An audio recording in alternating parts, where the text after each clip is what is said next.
Donte Moncrief, he's quietly had 13-plus PPR points in 3 of his last 4 games. He's averaged right around 10 targets in his last 3, and the Eagles have really struggled against wide receivers who are lined out wide this season. At number 4, Taylor Gabriel. I get it, he had a stinker last week, but the Jets have allowed 2 top 10 wide receiver performances in their last 3 games. They've also given up the most PPR points to opposing wide receivers since week 5, over 51 a game.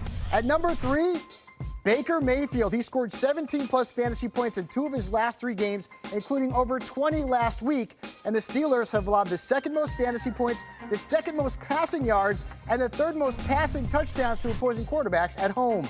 At number 2, Jalen Richard. We know Marshawn Lynch is out, and Richard has averaged 5.2 catches per game this season. That's 6th among running backs. The Colts are giving up 7 catches a game. Hey, I like this matchup.